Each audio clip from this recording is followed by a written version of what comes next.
اخترشناسان باستان اعتقاد داشتند که همراستایی وقتی اتفاق میفته باعث تجلی خواسته ها خواهد شد. یعنی هر چه خواسته داری بروز پیدا میکنه، یعنی زمان بروزه.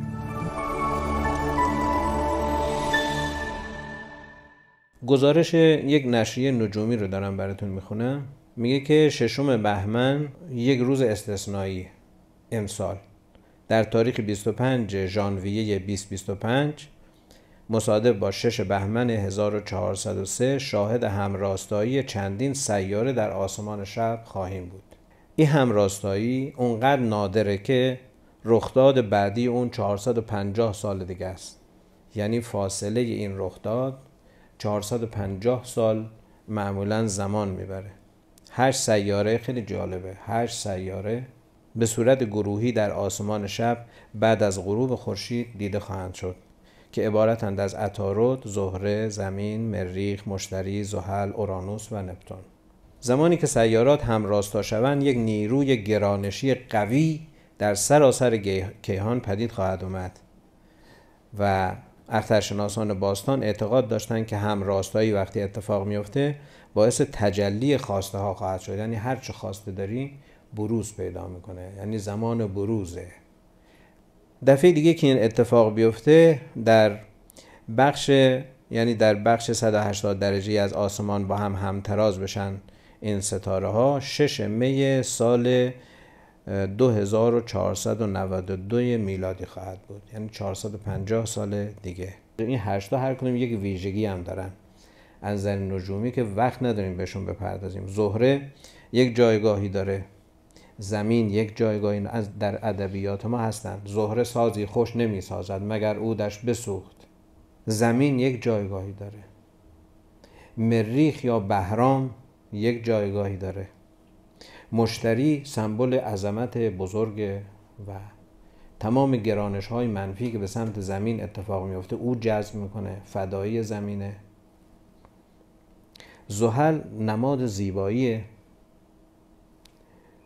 اورانوس یه ویژگی های خاصی داره و نپتون هم یک ویژگی. اینها هر کدوم این 8 یک ویژگی دارن. 8 شاگرد خورشیدن، در سته خورشید دور هم دیگه جمع شدن.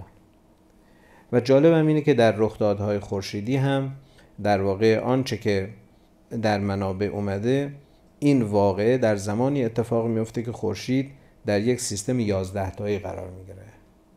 یعنی یک 11 تا اونجا داریم، یک 8 تا اینجا داریم، یک مرکزیت و یک 8 تایی که با هم دیگه نهایت گرانش خودشون رو به نمایش میذارن در روز 6 بهمن. یک 6 داریم و یک 8 داریم و یک 11.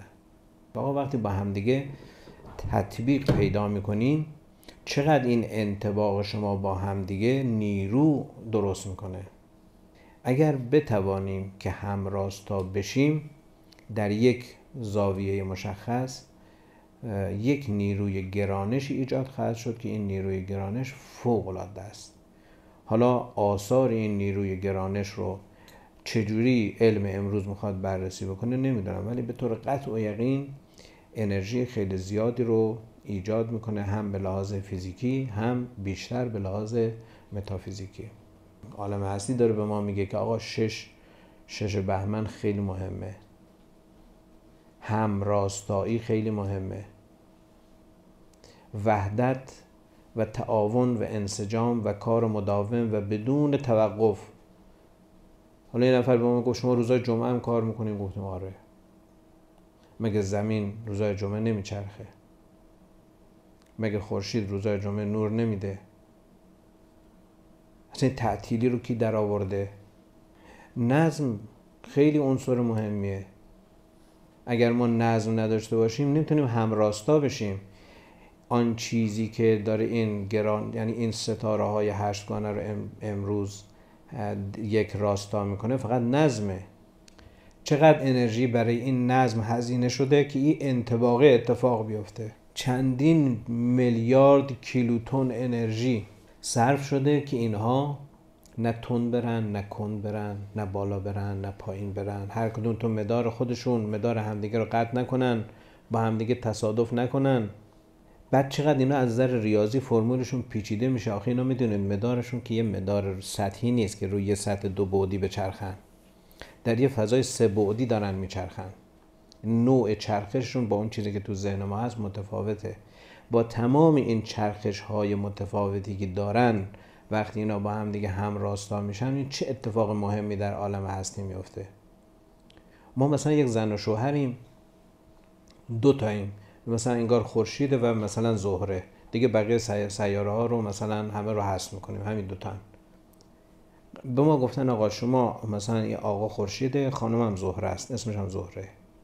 گفتن این دوری باید بچرخه، یک دفعه میچرخه، یک دفعه نمیچرخه، یک دفعه میره دور قهر میکنه، یک دفعه میره میچسبه ذوب میشه، یک دفعه بالا میره، یک دفعه پایین میره. بابا تو همین بدار بچرخ، از یک جماد که کمتر نیستی که اینا میتونن با هم دیگه تونستن یک رابطه‌ای بگیرن. بیشتر هم توقع ندارن، نه خورشید میخواد مثلا به عرش اعلا بره، نه زهره میخواد. بعد این دوتا عنصر که بماند 8 تا، اونم نه در یک مدار 2 بعدی، در یک مدار 3 بعدی حرکت میکنن. اونقدر حرکت اینا دقیقه که نجوم، اهالی نجوم 450 سال پیش گفتن آقا سال 2025 یک دفعه دیگه اینا هم راستا میشن. الان هم میگن 450 سال دیگه هم یک دفعه هم راستا میشن، یعنی نه 1 متر عقب نه 1 متر جلو. این معجزه خداونده و خداوند به واسطه این اجرام سماوی اون نظام ولی و موالی خودش رو برای ما ثابت میکنه و میگه اگه شما نتونین خودتون که دوتا مثلا خورشید و زهره هستین با هم دیگه انطباق پیدا بکنید، حالا یه بچه دارین خورشید و زهره و زمین، دوتا بچه دارین خورشید و زمین و زهره و مثلا مریخ، یک خانواده 8 تایی که اینا هر کدوم به لحاظ عددی یعنی تصاعد هندسی دارن، یعنی از نظر احتمالات هی احتمالش بسیار بسیار بسیار بالا میره تا بتونن یه انطباق داشته باشن. این چه عدد ریاضی پشت این نهفته است، چه حجمی از نیرو و فیزیک پشت این نهفته است. حالا میگم گرانشش رو بعید میدونم دانشمندان ما در این عصر با دانشی که دارن بتونن این گرانش رو محاسبه کنن. فقط گفتن یک گرانش عظیمی ایجاد میشه. اینا همش در عالم فیزیک ها. باز عالم متافیزیک خیلی از این برتره، خیلی از این بالاتره، خیلی از این پیچیده تره.